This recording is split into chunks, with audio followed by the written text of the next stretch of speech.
Good morning, and thank you so much for joining us on our One World Spiritual Center online Sunday gathering. I'm sorry, I'm just checking the picture. I'm so glad you're here, and I hope your Labor Day weekend is going well, and I appreciate you taking a few minutes to share it with us. So let's take a minute, as we do every Sunday. Take a breath and just be grateful for being here, just to take a few minutes to sit and relax and renew and just be in community. Even though we are remote, I know you're watching this on Facebook or on YouTube. You can always post comments and just see what other folks are posting and just be part of this beloved community for a moment. So take a breath. Just form the intention to be willing, to be grateful.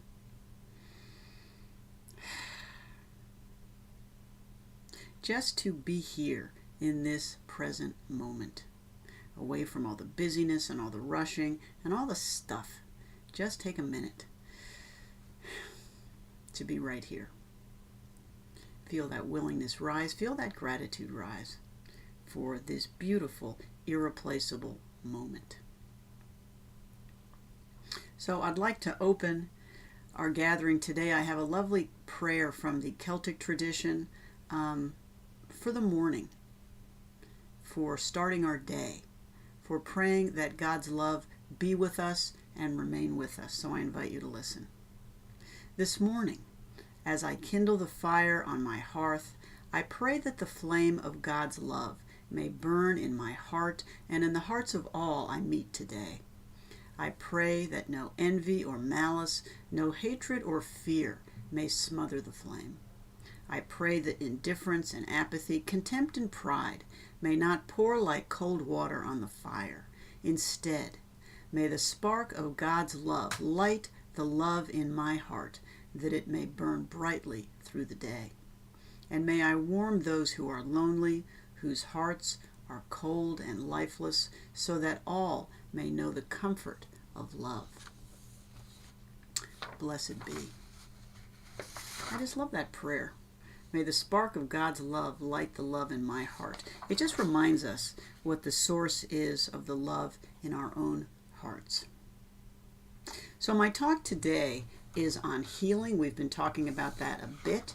And my talk today is entitled Inheriting Wholeness. And I think that's an important topic for right now because we are inheritors of divine wholeness. And sometimes we just need to remember that. I think it was Wayne Mueller who said, the heart of all spiritual practice is simply to remember.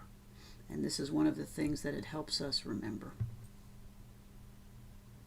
So a good place to begin, I think, is with the story of Unity co-founder Myrtle Fillmore. Many of us are familiar with Myrtle Fillmore's story. Some of us may not be, so just forgive me if I repeat it. She was forced by circumstances to find that center of wholeness and live from it, if she was to live at all. She was diagnosed at an early age with tuberculosis. It was incurable at the time, and she literally had to choose life or death. Indeed, her first amazing accomplishment was in realizing that she even has a choice. So often when things like that happen, we get, back then you have tuberculosis, many felt that they had no option but to choose death because that was the inevitable result. But she realized that she had a choice and how to approach it. As you may have heard, in addition to tuberculosis, she suffered terribly from various other illnesses, including stomach problems. She had a family history of disease and early death, and she was told her whole life that she was destined to die young. Everyone thought her decline was inevitable, and they shared that with her. I mean, who does that? But anyway, they did. In her letters, she described herself before she began her healing journey as an emaciated little woman. However, when she was about 41, a Christian Science practitioner from Chicago, a guy named Dr. E.B. Weeks, was presenting a series of lectures in Kansas City. So Myrtle went, and her life changed entirely. She left the lecture with the realization that, as she put it, I am a child of God, and therefore I do not inherit sickness. She writes, "There is nothing in human language able to express the vastness of my possibilities as they unrolled before me." Just feel the energy of that. There's nothing able to express the vastness of my possibilities as they unrolled before me. This is a woman who previously had called herself an emaciated little woman. The physical claims that had been considered such a serious nature faded away before the dawning of this new consciousness. And I found that my body temple had been literally transformed through the renewing of my mind. In another letter she wrote, "It was such a wonderful time for me when I awakened to the truth that God is my Father and that I inherit from Him only that which is good." So what did she do? She began thinking and believing differently. She refused to accept as true any longer the idea that she was ill and that she would soon die. She began to, as she called it, teach her body that it was well and vibrant and alive. She focused on her liver and told her liver it was full of vigor and energy. She told her stomach it was vibrant, intelligent, and alive. She wrote, "I went to all the life centers," what a great phrase, "I went to all the life centers in my body and spoke words of truth to them, words of strength and power. I asked their forgiveness for the foolish, ignorant course that I had pursued in the past, when I condemned them and called them weak, inefficient, and diseased. I did not become discouraged at their being slow to wake up, but kept right on, both silently and aloud, declaring the words of truth until the organs responded." She began to teach others this transformative way of thinking, which had worked so well for her. She wrote later that when someone would come to her with the doctor's diagnosis of an illness, she would ask him or her to turn away from the doctor's opinion, to stop focusing on that scary diagnosis. She said that doctors dealt with effects only, not the truth of our being. It's not that the diagnosis is not there, it is, but it's a question of where we place our focus. She would counsel the person to reject the common wisdom. The diagnosis was unchangeable, as she wrote, just as one would refuse to hold to and think of some unworthy and untrue thing when heard on the street. He is to begin at once to rejoice that he is the offspring of God, that the life and the substance of his body and the perfect pattern of that life and body are gifts of God, gifts that are in reality inseparably one with his own being, the very essence of God life and God substance and God intelligence. She taught, we must see the life of God in our flesh. We must see the life of God in our very being. Myrtle Fillmore's story is obviously legend in New Thought, and indeed she recovered and she went on to live another 45 years, always teaching about the power of our own ability in faith to access this healing energy that originates in the power she calls God, by which we can call many names. Myrtle Fillmore and others, those who came after her, taught that whether we know it or not, feel it or not, believe it or not, accept it or not, we exist in a healing stream of wholeness and life. We can't remove ourselves from it any more than we stop the stream from flowing. It surrounds us, it sustains us, it invites us to wholeness and to health. Eric Butterworth describes this healing stream as, quote, an eternal reality. The whole universe is within you, and its flow is ever the reality of you in a fundamental sense, no matter what the incidentals may be. And it is this reality of wholeness that is the key to the constancy of the healing and renewing process within the body, even when you do nothing or know nothing about it. This healing stream is constant. It does not arise only when you notice it or affirm that it is true. It is simply true, like gravity is true. We don't spend our lives noticing it. Oh, I'm sitting in a chair, I weigh X number of pounds. No, it is simply true without our noticing it. Gravity does not wait for us to acknowledge it to work. It simply works. The creative power of the universe is expressing as us, whatever imagery we want to use to articulate that. The creative power of this universe is expressing as each one of us. Health is our natural state. The healing stream is an eternal reality, and we are surrounded by it and carried along in it. When we become aware of this truth, whatever our circumstances, we can align our consciousness with it, lifting ourselves up with energy and joy and vitality. Myrtle Fillmore and others declared words of strength and truth and then acted on them. She also taught that prayer is not enough. You must think of God, who she called that all-powerful healer, as already being in every part of you. When you internalize that knowledge, when you live from that truth, your life changes. How? Well, you treat your body better. You eat better, you sleep an adequate amount, you get the exercise you need. You look at your body, you treasure your body as the wonderful creation that it is, constantly alive and growing, creating health in every cell and organ. So living in this energy is the difference between knowing about truth and knowing truth. We always talk about those two doors, knowing about God and knowing God. Very different paths. One is a little more intellectual, a little more cognitive. The other one is much more experiential. I can read books all day long, quote wisdom teachers until I'm blue in the face. But until I internalize this knowledge and live from it, I'm simply carting around a whole bunch of books. I am not changed, and the goal is to change. This is a job each of us must do for ourselves. Teachers, as I've said before, can only tell us what truth looked like for them, and they can't even do it all that well because we're using words. Teachers can only articulate in our limited words what truth looked like for them. We each need to come and know it for ourselves. When you live from this truth as it appears to you, you keep the channels to spirit open in your own heart. You declare your willingness for the healing power of the universal creative mind to work in you. You live in the knowledge that you are, as Butterworth wrote, in the ceaseless flow of transcendent life. I just love that image. Do we live our days as though we are in the ceaseless flow of transcendent life? How life could change if we could simply remember that and live from it.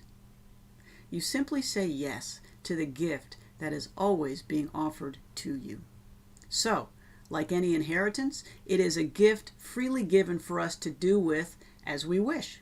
We can use it for our good, or we can ignore it and squander it. Well, how do we do that?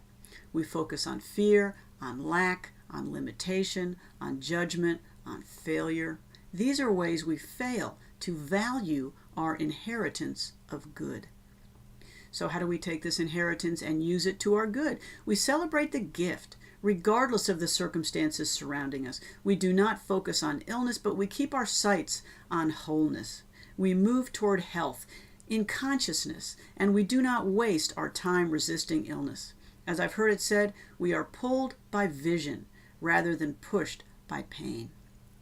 We remain positive, affirmative, energetic, clear-eyed, and optimistic. We continue to move toward life. I read a story, and I'm sorry, I forget who wrote it, but it might have been in Ram Dass's book, How Can We Help? And it was a story of a doctor who was visiting various patients in the hospital. And he went in to visit a patient who was very, very sick. And he asked the patient how he was.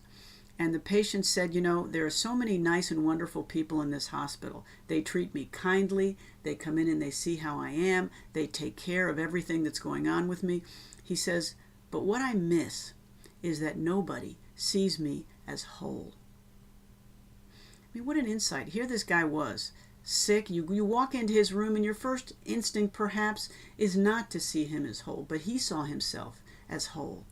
And he wished that other people would. He wished that other people would look past all the limitation, the disease, and just see him as the whole being that he was. So as I was preparing this talk, I came across a story from an author named Dr. Richard Bartlett. He wrote a book called Matrix Energetics, and it was on using your own creative power to transform and heal. So he tells a story about the time he was learning to ride a motorcycle. Okay. And he was supposed to be navigating figure eights around those big orange cones. So he's on his motorcycle, and he kept looking, that's my motorcycle sound, and he kept looking at the cones, and as you might expect, he kept piling up on the cones. He finally stopped looking at the cones, and he focused on the road, and he stopped piling up on the cones. As he wrote, he learned, don't look where you don't want to go.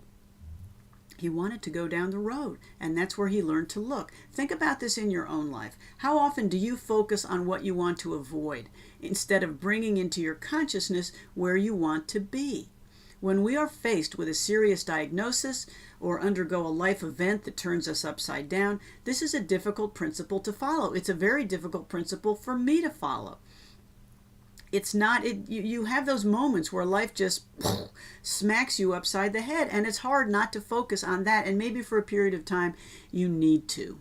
However, it is helpful to remember that we are not victims, and even in the midst of life-altering events like that, we have a choice. It's the difference between focusing on where we want to go, given this circumstance, and what we want to avoid. One is a positive wellspring of vitality and health. The other is a quagmire of fear from which it is very difficult to drag ourselves. It's a void that can swallow us up. We anxiously hunt for health while consciously affirming that we are sick. How much better is it to affirm that our truth is wholeness and health? We just feel the different energy. It just is a much higher way to go through life's challenges.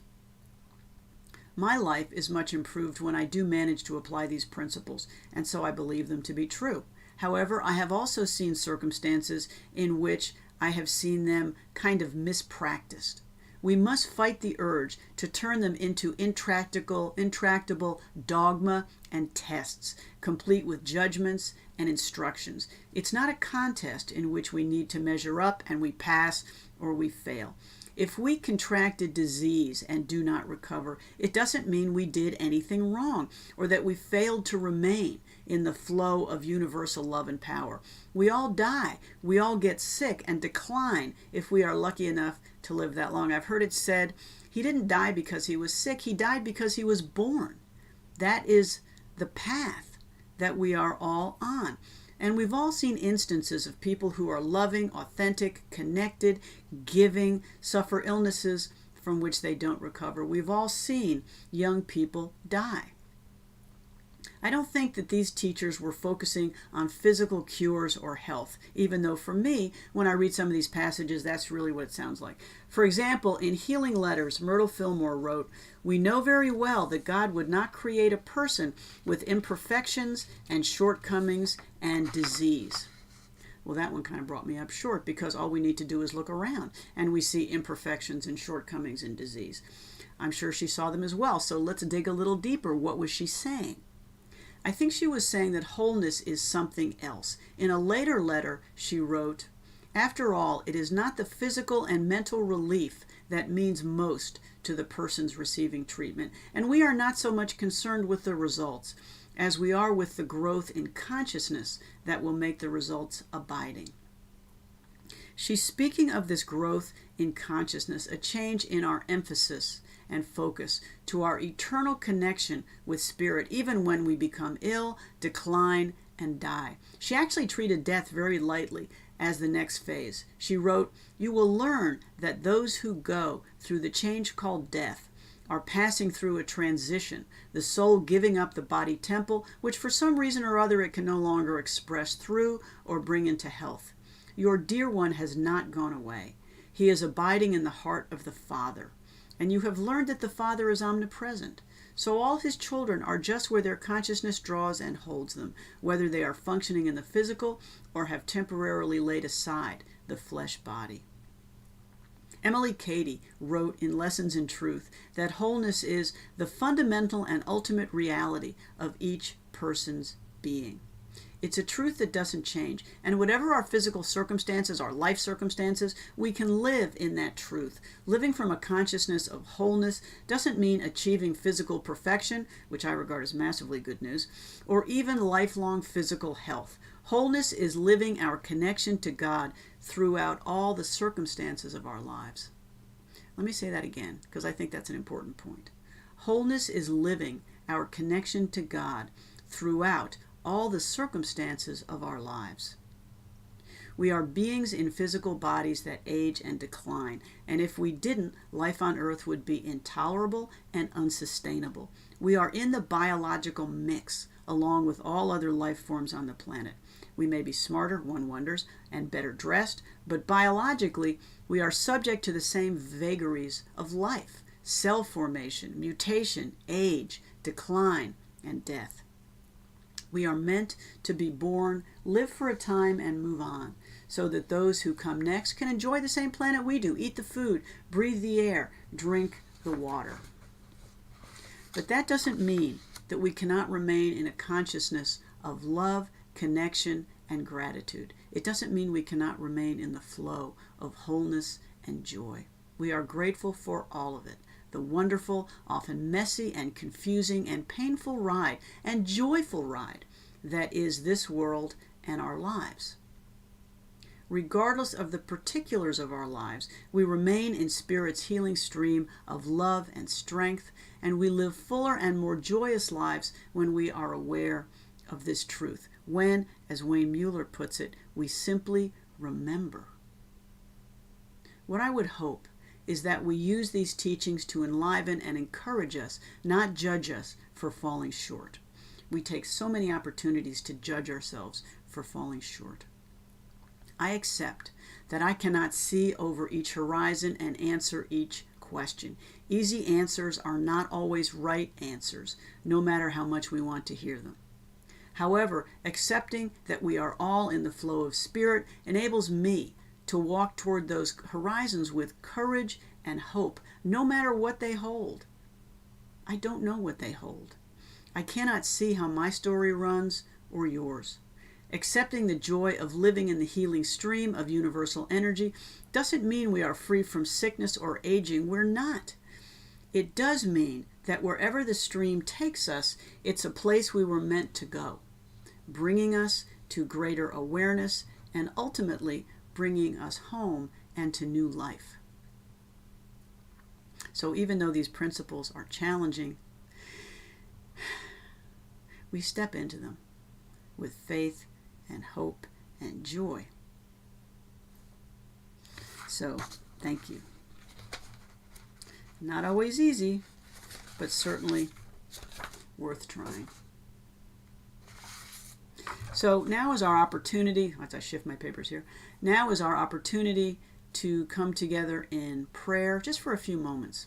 And I really enjoy doing this every week because it just gives us a minute to let our beloved, our own life circumstances, whatever's going on, just rest on our hearts and breathe and simply realize that we are heard, that our concerns are lifted up in the arms of Spirit, that our beloved, even when we fear for them and wonder what their outcomes will be, are sustained in the arms of love and light. So let's take a minute, take a breath, wherever you're sitting, and just move your awareness down from your busy mind to your heart space. Just feeling your heart open and warm and soften with gratitude and joy and openness.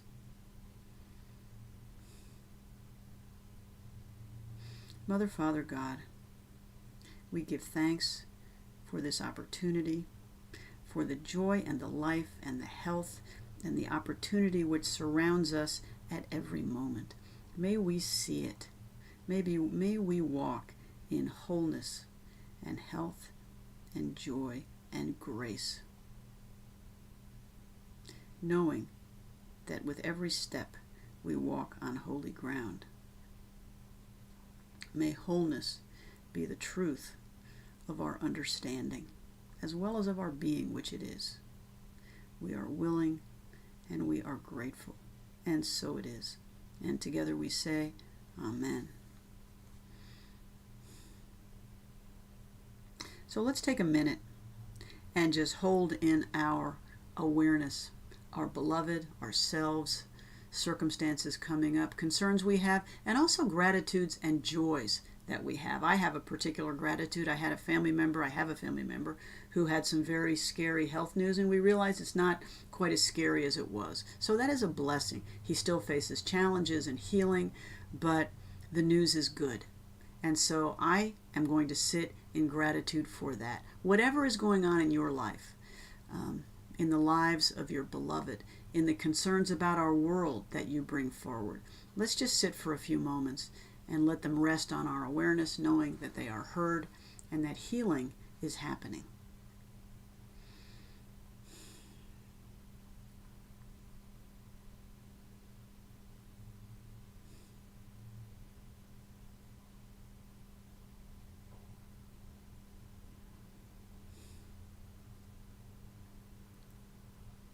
Creator God, we release to the arms of Spirit, to the light and the love of the One, our beloved, ourselves and our concerns, circumstances, or situations that are coming up in our lives which we are not quite sure how to navigate. We release all our concerns to you, knowing that healing and renewal are happening. We also give thanks for the many blessings and the wonderful results and opportunities that arise in our lives. We give thanks for the many blessings that surround us. May we see them and know them all and be grateful for each one. And we widen the circle to include all beings. Neighbors we know, neighbors we will never meet. We take this moment to pray for the well-being of our world, of all beings on this precious planet and the planet itself, so that all may be well, all may be free from fear and want and suffering and violence. May the consciousness of love and peace spread to all corners. May we lift each other up as sisters and brothers and view each other as connected as we are. May we heal divisions. May we heal injury. May each one of us do all we can to bring our gifts so that others may be lifted up and that we may all be the beloved community that we know is possible. And so it is. And together we say, Amen. So I'd like to close out our prayer time with an anonymous prayer, an anonymous blessing, really, of new life. So I invite you to listen. Come, Spirit, breathe new life into us. Blow away the cobwebs in our minds, clear away the debris in our souls. Bring healing to our wounds and comfort to our grief. Refresh our spirits. Set our feet to dancing and set our hearts ablaze. Wind of God, touch our lives and open us to your wisdom. And so it is. I love that. Set our feet to dancing and our hearts ablaze. Wind of God. That's just a wonderful energy. So this is our opportunity in our gathering where I express my gratitude for your continuing support of One World. And I know things are a bit different now because, as you know, we've announced our intention to cease operations. And so, folks might be asking, why should I give to One World? And actually, that's a very good question. But we do have expenses until the end of the year, shutting down expenses, paying staff, and just continuing to cease operations in a responsible way. So we continue to be grateful for your support. But if you decide to give elsewhere, I just want to encourage you to continue to give. I hope you have found this period of time, giving to One World, giving to a spiritual community, as the transformational opportunity for you that giving is. Opening your heart, affirming the flow of abundance and prosperity in your life. Even when you stop giving to One World, I just urge you to continue to give, to find an organization or a charity or an effort to which you can continue to share your prosperity and your abundance, your joy and your gifts. For the gifts that you continue to give us, we dedicate them to One World. We will use them responsibly. When we close down, if we have any funds left, we're going to use them to tithe to other organizations. So I continue to be grateful for the support that you give us, for the support and commitment you have always given us. Thank you so much. We bless your gifts, and we thank you for your continuing generosity. So now, because it is the first Sunday of the month, I have a video from Reverend Rebecca, who's telling us a bit about what she's doing with the kids. So I invite you to watch and listen to Reverend Rebecca, our youth director. Namaskar, everyone. I see the good and only good in each and every one of you. I am Reverend Rebecca, the youth director at One World Spiritual Center. We are in the last quarter of the year and getting ready for holiday get-togethers with friends and family. In doing that, we will create some type of order to make sure things go a lot smoother. That brings us to the faculty of this month, which is spiritual order. Having spiritual order is a necessity to make sure our lives go a lot smoother, to have more peace, to have more joy. The children and I will discuss principles from different spiritual leaders to have that spiritual order. Everyone, enjoy your day, and I wish you all peace within.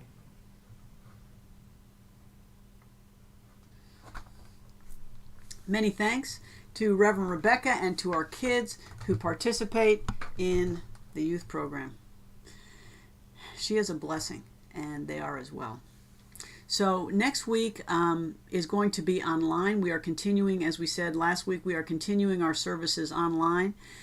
So next week our speaker is Leanne Rubenstein from Compassionate Atlanta. So please join us for that. That will be fun. Leanne always brings a fabulous energy, and I hope you will join us for that. Reverend Chris Kell is speaking the week after that, and we always enjoy Reverend Chris's wisdom and insights and humor.